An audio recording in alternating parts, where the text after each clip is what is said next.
السلام عليكم اصدقاء قناه رياضه واخبار. قبل ما نبداو بغيت نهضر معكم بصراحه من القلب. القناه ديالنا رياضه واخبار كانت كتعيش واحد النجاح كبير في واحد الفتره الحمد لله، ولكن في هذه الايام الاخيره المشاهدات طاحت بزاف، وهذا الشيء كيبين ليا انه خاصنا نبقاو متعاونين ويد وحده ما كتصفقش. لهذا كنطلب منكم الدعم ديالكم بالاشتراك في القناه وتفعيل الجرس وباللايك وبالتعليق باش الفيديو يطلع ويرجع البريق ديال القناه، لان بفضلكم كنستمروا وبوجودكم القناه كتعيش. ودابا نمروا للحدث الكبير. المغرب دارها من جديد وتأهل رسميا لنهائي كأس العالم لأقل من 20 سنة في الشيلي بعد فوز بطولي على فرنسا بركلة ترجيح 5-4 في مباراة خرافية خلت المغاربة كاملين يعيشوا لحظات لا تنسى. المنتخب المغربي للشباب دخل المباراة بقوة وعرف كيفاش يوازن بين الدفاع والهجوم، ورغم تفوق فرنسا في بعض الفترات ولاد وهبي ما استسلموش وكانوا رجال للأخير. اللقاء سال بالتعادل هدف لمثله في الوقت الأصلي والإضافي، ولكن الأشبال قالوا الكلمة ديالهم في ركلة ترجيح وربحوا 5-4. الفرحة كانت هستيرية، اللاعبين بكاو وضحكوا وتعانقوا وكل شيء حس ان التاريخ كتب بصفحه جديده للمغرب في المونديال. الحارس ياسين بن شوش كان بطل الليله بدون منازع، تصديات عالميه، شجاعه وثقه عاليه. اسماعيل باعوف كان صخره للدفاع كالعاده. حسام الصديق دار مجهود كبير في المعركه ديال الوسط، وعثمان معمى ابدع في صناعه اللعب والتمريرات. وفي الجهه الاخرى الارجنتين دازت للنهائي بعد فوزها على كولومبيا ب1-0 في مباراه صعيبه، وبهذا ضربت موعد مع المغرب في نهائي كأس العالم للشباب. نهائي الأحلام غادي تلعب يوم الاثنين المقبل مع منتصف الليل في ملعب ناسيونال جوليو مارتينيز بارادونيز في العاصمة سانتياغو. يعني الاستعداد خاص يكون على أعلى مستوى لأن اللقب قريب، ولكن المهمة مازال صعيبة. ومن بعد الأداء البطولي ديال المنتخب، موقع الإحصائيات العالمي سوفا سكور أعلن عن التشكيلة المثالية ديال نصف النهائي، واللي كانت مفاجأة زوينة بزاف حيت توجدوا فيها 4 ديال اللاعبين المغاربة. في حراسة المرمى ياسين بن شاوش، في الدفاع اسماعيل باعوف، في وسط الميدان حسام الصديق وعثمان معمى. تبارك الله عليهم. الرباعي المغربي دار بصمه كبيره وسط كوكبه من النجوم الارجنتينيه اللي حتى هما كانوا في تشكيله بحال بريستياني، سيلفيتي، سولير، ديلغادو، فيلالبا، بيريز وغورو ستيو. التشكيله الكامله حسب موقع سوفا سكور كانت كالتالي: في حراسه المرمى بن شاوش، في الدفاع فيلالبا من الارجنتين، بيريز من الارجنتين، باعوف من المغرب، في الوسط ديلغادو من الارجنتين، الصادق من المغرب، غورسيوتو من الارجنتين، الهجوم بريستياني من الارجنتين، سيلفيستي من الارجنتين، وعثمان معمى من المغرب. رقم كبير ان يكون عندك 4 اللاعبين في التشكيله المثاليه العالميه، وهذا الشيء كيأكد بان المغرب ما وصلش للنهائي بالصدفه بل بالعمل والجداره. محمد وهبي كيبين مره اخرى انه مدرب ذكي بزاف، خدم في صمت وبنى فريق قوي ومتوازن، مغربيه واضحه وثقه في النفس كبيره. الاداء ديال المنتخب المغربي في هذه البطوله خلى العالم كامل يهضر عليه، حتى الصحافه الارجنتينيه كتكتب عليه المفاجاه المغربيه اللي قلبت موازين البطوله. الحلم قريب بزاف واللقب ممكن، خاص غير نفس الروح ونفس العزيمه ونفس التركيز في المباراه النهائيه. الاشبال كيمثلوا بلاد كامله وراء كل مغربي غادي يكون معاهم في هذه الليله التاريخيه.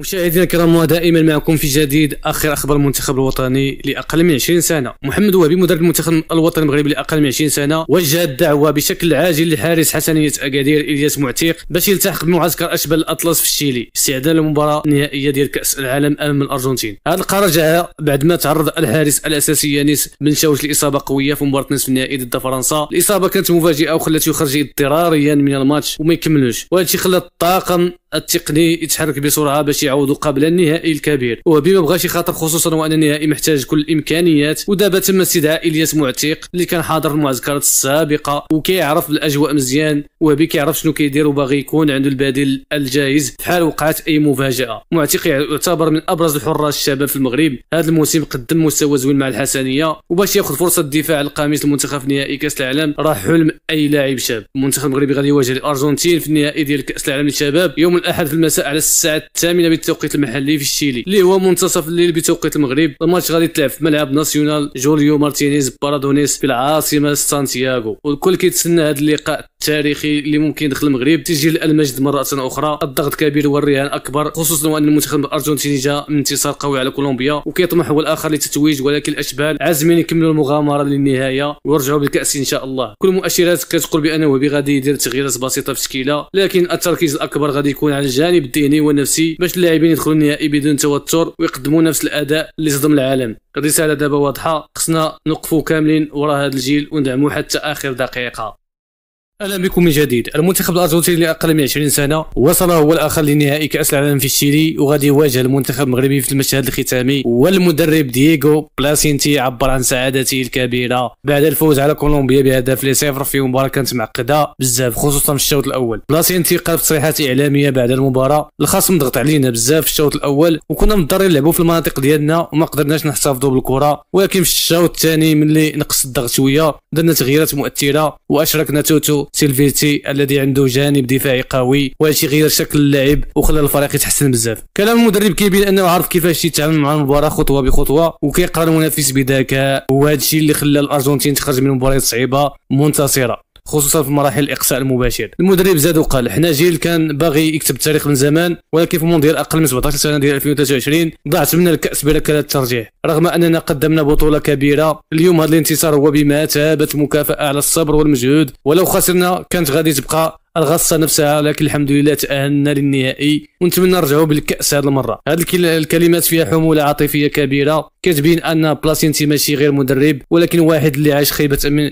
من قبل وباغي يعوضها في هذه البطوله. زاد واشد بلاعبيه وقال: جوده اللاعبين كتخليك تبدل النظام في اي لحظه، لان واحد فيهم عنده مستوى عالي. الوصول ديالنا للنهائي ما جاش بالصدفه، كل لاعب ساهم في شي لحظه من البطوله، وانا فرحان لان الاغلبيه شاركوا والاداء ديالهم والدور ديالهم كما يجب. يعني الارجنتين داخله النهائي بثقه كبيره وبمدرب مقتنع ان المجموعه ديالو متكامله، ما كيعتمدش غير على 11 لاعب ولكن على فريق كامل جاهز بدنيا وذهنيا. من جهته المهاجم ماتيو سيلفيتي اللي سجل اهداف مهمه في المشوار ديال الارجنتين خرج هو الاخر بتصريحات بعد نهايه مباراه كولومبيا وقال: التاهل للنهائي ماشي صدفه، المجموعه ديالنا قاتلت باش توصل لهنا وحنا نستحقوا نكونوا في المشهد الختامي ضد المغرب. واضاف: ما كايناش مباريات سهله في هذه البطوله، كل فريق واجهنا عطانا صعوبات ولكن عرفنا كيفاش نلعبوا بذكاء، واليوم كنستحقوا نكونوا في الفينال. سيلفيتي زاد واكد على القوه الجماعيه ديال المنتخب الارجنتيني وقال: من اول يوم في البطوله كنت متاكد بان الارجنتين عندها لاعبين مميزين سواء في الاساسيين او في البدلاء، والجميل ان الكل كيقدر يعطي الاضافه للفريق.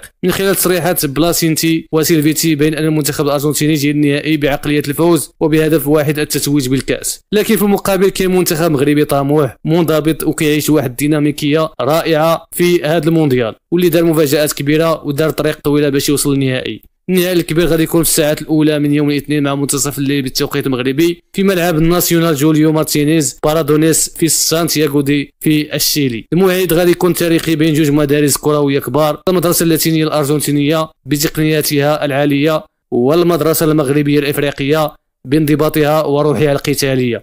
المدرب بلاسينتي كيعتمد بزاف على المرونه التكتيكيه وعلى اللعب المنظم مع التحول السريع للهجوم، وكيعول في الهجوم على سيلفيتي وبريستياني اللي كيشكلوا ثنائي خطير قادر يزعج اي دفاع. لكن هو باكيد دار دروسه وعرف كل التفاصيل ديال المنافس وغادي يحاول يسد المساحات ويستغل المرتدات السريعه اللي تميز بها المنتخب المغربي في هذه البطوله. كل الانظار دابا موجهه نحو النهائي الكبير، كل وسائل الاعلام العالميه كتكلم على المغرب كمفاجاه البطوله وعلى الارجنتين كمرشح قوي للتتويج. المواجهه ماشي غير مباراه عاديه بل صراع بين الحلم والطموح، بين التاريخ والتحدي، بين تجربه الارجنتينيين وطموح المغاربه. بغض النظر عن النتيجه، المغرب كسب احترام العالم والارجنتين كتحاول تاكيد التفوق التاريخي ديالها في الفئات السنيه، لكن في الميدان كل شيء ممكن و90 دقيقه تقدر تغير مجرى التاريخ. خليونا نعيشوا مع بعض هذه الايام الجميله ونستناو النهائي بشغف، حيث المغرب والكره العالميه غادي يتلاقاو في ليله الحسم، في ليله الحلم الكبير.